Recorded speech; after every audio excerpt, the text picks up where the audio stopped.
الحمدللہ رب العالمین والصلاة والسلام علی سید المرسلین اما بعد فاعوذ باللہ من الشیطان الرجیم بسم اللہ الرحمن الرحیم عن ابن عباس رضی اللہ تعالی عنہ قال قال رسول اللہ صلی اللہ تعالی علیہ وآلہ وسلم ذاک طعم الایمان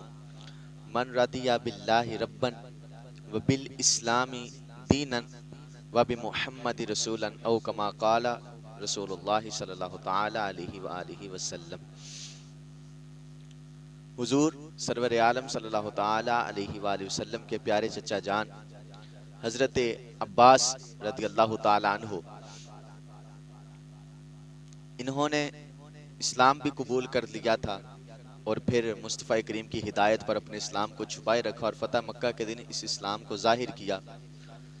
حضور کے بڑے ہی محترم اور پیارے چچا تھے، اور آپ سے کسی نے پوچھا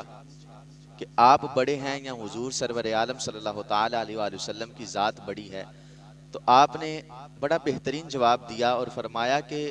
عمر میں تو میں بڑا ہوں، لیکن مقام و مرتبے میں مصطفیٰ جیسا کوئی دوسرا پیدا ہی نہیں ہوا۔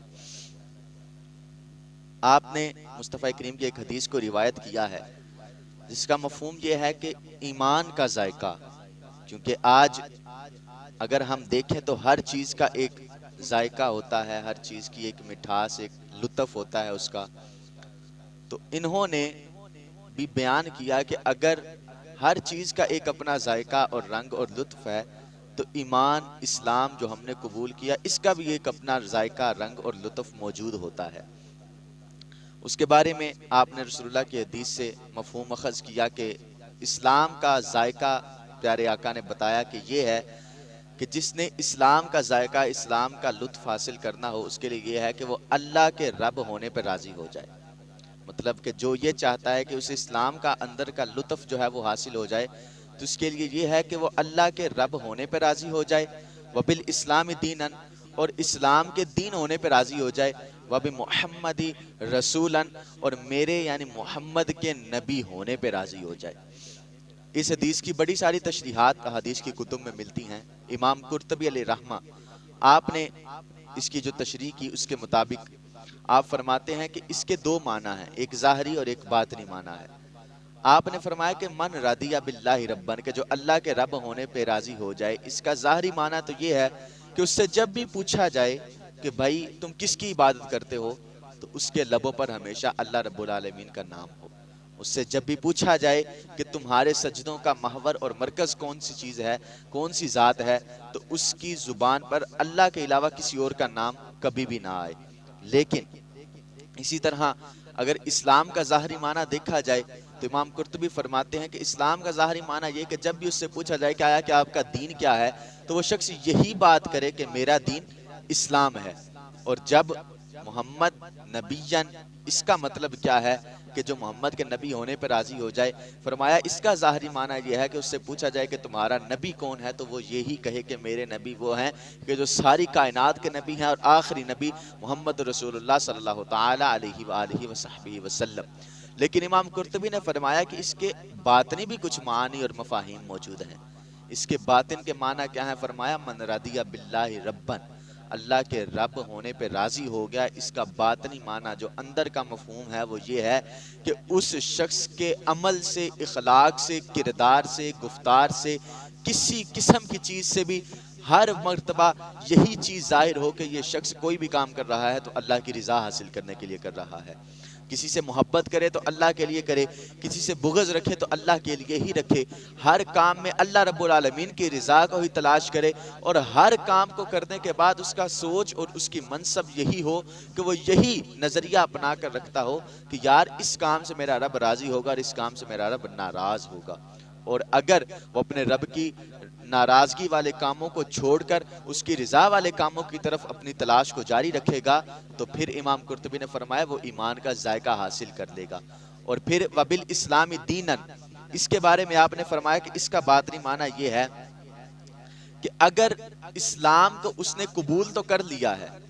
لا الہ الا اللہ محمد رسول اللہ پڑھ کر اسلام کے دامن کو تھام تو لیا ہے، لیکن اس کا باطنی معنی یہ ہے کہ وہ کبھی بھی تہذیب کے طور پر، تمدن کے طور پر، رشتہ داری کے طور پر، کوئی بھی اس کو رسم و رواج کا تانا بھی اگر دیا جائے، لیکن ہمیشہ وہ اس چیز کو مقدم رکھے کہ آیا کہ اسلام اس بارے میں کیا کہتا ہے۔ وہ یہ نہ سوچے کہ رشتہ دار کیا کہیں گے، دوست احباب کیا کہیں گے، فلاں کیا کہے گا، فلاں کیا کہے گا۔ اس کی سوچ ہمیشہ یہی ہونی چاہیے کہ اسلام اس بارے میں کیا فرماتا ہے، اسلام نے کیا حکم دیا ہے، اسلام کس طرح سے رہنمائی دے رہا ہے، اور جیسے اسلام چاہتا ہے وہ شخص بالکل اسی طرح اسی لہج پر اپنی زندگی کے ایام کو گزارنے کی کوشش کرے۔ اور پھر امام قرطبی نے فرمایا وَبِمُحَمَّدٍ نَبِيًّا، کہ محمد کے نبی ہونے پہ راضی ہو جائے۔ اس کا مطلب امام قرطبی بات فرماتے ہیں کہ اس کا مطلب یہ ہے، باطنی جو اس کا مطلب ہے، جو باطنی مفہوم ہے وہ یہی ہے کہ جب اس کو پتہ لگ جائے کہ یہ فرمان یا یہ بات میرے آقا مکی مدنی مصطفیٰ نے فرمائی ہے، تو پھر نہ آئیں ہوں نہ بائیں، پھر کوئی اگر مگر تب کی حاجت ہی نہ رہے، پھر ہمیشہ وہ لبیک کی صداؤں کے ساتھ اس آواز پر اپنے محبوب کے حکم پر اپنا سر تسلیم خم کر دے، اور ہمیشہ رسول اللہ کی ذات پر لبیک کی صدا ہی لگائے، کبھی بھی رسول اللہ کی بات پر سوالات کرنے کی کوشش نہ کرے۔ اور اگر اس کو ظاہری طور پر، کیوں کہ یہ ہمیں لگتا ہے کہ یار یہ حضور کا حکم ہے تو یہ ہماری ذات کے لیے مشکل بن رہا ہے، لیکن باطن میں اس میں ہمیشہ ہمارے لیے بھلائی بھلائی اور پھر بھلائی ہے، کیونکہ جتنا حضور کو ہم سے پیار اور جتنی محبت ہے اور جتنی چاہت مصطفیٰ کریم نے اپنی امت سے دکھائی ہے، اس چاہت کے بعد کوئی یہ سوچ بھی نہیں سکتا کہ آیا کہ مصطفیٰ کریم نے کوئی ایسا حکم دیا ہو کہ جس میں اس امت کا نقصان ہو۔ لیکن اگر ہمیں سمجھ میں نہیں بھی آتا، وقتی طور پر جب ہم دیکھتے ہیں کہ مصطفیٰ کریم کا حکم یہ ہے، لیکن ہمیں یہ لگتا ہے کہ ہماری آسانی اس میں ہے، پھر بھی اگر ہم نے اپنی آسانی کو چھوڑنا پڑے تو چھوڑ دینا ہے، اور ہمیشہ حضور کی باتوں اور حضور کی ذات ہی کی طرف توجہ رکھنی ہے۔ کیوں کہ وہ کسی عاشق نے خوبصورت انداز میں کہا ہے نا کہ جے سونا میرے دکھ وچ راضی تے میں سکھنو چلے ڈاواں ہوں۔ اور اگر اپنے امام کی، امام اہل سنت سیدی اعلیٰ حضرت کی زبان میں دیکھیں تو آپ بھی یہی پیغام دیتے ہوئے فرما گئے، اور یہی پیغام دیتے ہوئے اس دنیا سے رخصت ہو گئے، اور یہی پیغام اپنے ماننے والوں کو پہنچا کر دم لیا کہ کوئی بھی بات ہو ہمیشہ رسول اللہ کے ساتھ، ہمیشہ رسول اللہ کی باتوں کے ساتھ، ہمیشہ ان کے کام کے ساتھ، اور ہمیشہ ان کے فرمان کے ساتھ مخلص رہنا ہے۔ اور وہ کس طرح کہ انہیں جانا انہیں مانا، نہ رکھا غیر سے کام، للہ الحمد میں دنیا سے مسلمان گیا۔